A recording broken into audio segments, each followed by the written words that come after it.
ఎటువంటి సందేహం లేదు అధ్యక్ష. ఇందులో వారు మాట్లాడుతూ అధ్యక్ష వారు ఏమంటారు అధ్యక్ష, మా అందరి తరఫున మీరు పెద్ద మనిషిగా మాత్రమే అక్కడ కూర్చున్నారు తప్ప ఈ సభ నీ సొంతం కూడా కాదు. ఏంటి అధ్యక్ష ఇది? ఏమధ్యక్ష ఇది? ఏమధ్యక్ష ఇది? ఈ సభ నీ సొంతం కూడా కాదు అని అంటే దాని అర్థం ఏంటి అధ్యక్ష? సరే పెద్ద మనిషిగా కూర్చో, పెద్ద మనిషిగా మాత్రమే అక్కడ కూర్చున్నా. ఏంటి మాత్రమే? ఏంటి మాత్రమే అంటే అధ్యక్ష అది ఏ సభాపతి స్థానంలో కూర్చున్న ప్రసాద్ రావు గారు సభాపతిగా మీకు కనపడట్లేదా? సభా స్థానంలో ఎవరు కూర్చున్నా సభాపతి. మీ మనసులో మీ రాజకీయ పార్టీకి మీకు ఒక రకమైనటువంటి ఏహభావం ఉండొచ్చు కొన్ని వర్గాల వల్ల.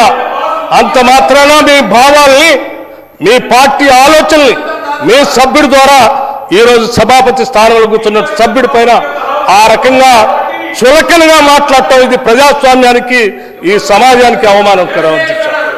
ఇది చాలా తప్పని పదే పదే చెప్తూ మీకు సభలో ఉన్నటువంటి సభ్యులంతా ఇప్పుడు మాట్లాడుతుంటే కూడా అధ్యక్ష వాళ్ళు లేచి ఏమంటున్నారు, ఏ రూల్ తీసుకొని మీరు సభ్యులు మాట్లాడటానికి అవకాశం ఇస్తున్నారు అధ్యక్ష? నేను చెప్తాను అధ్యక్ష రూల్ పొజిషన్. అధ్యక్ష practice and procedure of parliament M N Kaul and Shakdher speaker గారికి ఉన్నటువంటి విశేషమైనటువంటి అధికారాలు చాలా స్పష్టంగా ఒకసారి చెప్తున్నారు అధ్యక్ష. Speaker regulates the debates and proceedings of the house. He determines when a member should be called upon to speak and how long he be allowed to speak. He can also impose time limit on speeches whenever necessary. అధ్యక్ష అదొకటే కాదు అధ్యక్ష, ఇంకా గౌరవ సభాపతి గారికి విశేషమైనటువంటి అధికారాలు కల్పించి సభను నడిపించడానికి ఈ ప్రజాస్వామ్యం బాబాసాహెబ్ అంబేద్కర్ గారు అందించినటువంటి భారత రాజ్యాంగం ప్రకారం ఇక్కడ గొప్ప నిర్ణయాలైనటువంటి కార్యక్రమం బాధ్యతలు అప్పచెప్పి మీరు ఆ బాధ్యతను నిర్వర్తిస్తూ ఉంటే ఆ బాధ్యతను నిర్వర్తించేటువంటి మిమ్మల్ని సభాపతిగా చూడకుండా ఇంకో రకంగా చూస్తూ మాట్లాడినటువంటి మాటలు నిజంగా ఈ సభనే కాదు సమాజం మొత్తాన్ని గాయపరిచే అధ్యక్ష. This is not correct. ఇది కాదు విధానం.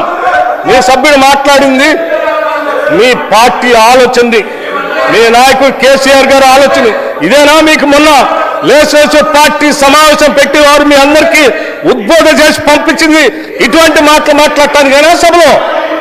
ఏం మర్యాద అయింది ఇది? ఒక సభాపతిని కూడా గౌరవించలేనటువంటి మీ సంస్కారం చూస్తూ ఉంటే చాలా బాధగా ఉంది. ప్రజాస్వామ్యాన్ని కూని చేస్తున్నట్టుగా ఉంది. కాబట్టి తప్పనిసరిగా ఈ సభ గౌరవాన్ని ప్రజాస్వామ్యాన్ని కాపాడటం కోసం తప్పనిసరిగా కొన్ని కఠినమైన నిర్ణయాలు కూడా తీసుకోవాల్సినటువంటి అవసరం ఉందనే మేము భావిస్తా ఉన్నాం అధ్యక్ష.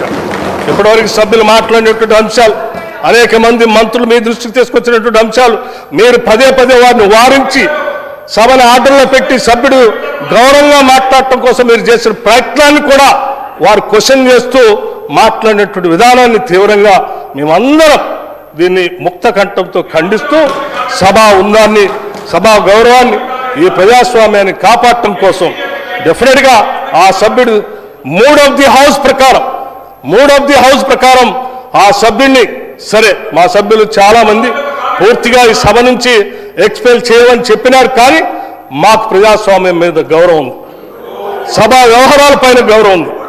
ఇదే అధ్యక్ష మాట్లాడుతున్నటువంటి ప్రతి సందర్భంలో ఈ రకమైనటువంటి రన్నింగ్ కామెంట్ చేస్తూ సభని నవ్వులు పాలు చేసేటువంటి వ్యవహారమే ఇది ప్రజాస్వామ్యానికి పతనానికి దారితీస్తుంది అధ్యక్ష. ఇది కరెక్ట్ కాదు.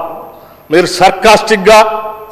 సర్కాసిజంతో లేకపోతే సభా నాయకులను లేకపోతే సభాపతి పైనో లేకపోతే మంత్రులు మాట్లాడుతున్నప్పుడు మాట్లాడుతూ ఏషియాలుగా మాట్లాడుకుంటూ పోవటం అనేది ఏ సభకి శోభను తీసుకొని రాదు, గౌరవాన్ని తీసుకొని రాదు. మనం అందరం ఈ సభ ఔన్నత్యాన్ని కాపాడాల్సిన బాధ్యత మనందరి పైన ఉంది అధ్యక్ష. అందుకే మాకు ప్రజాస్వామ్యం పైన సంపూర్ణమైనటువంటి గౌరవం మర్యాదలు ఈ ప్రజాస్వామ్యాన్ని కాపాడాలనేటువంటి ఆలోచన కలిగినటువంటి జాతీయ పార్టీగా రాజకీయ పార్టీగా మేము ఆలోచన చేసి ఒక నిర్ణయం చెప్తున్నాం. పూర్తిగా సభ్యుడిని ఈ సభ నుంచి ఎక్స్పెల్ చేసేటువంటి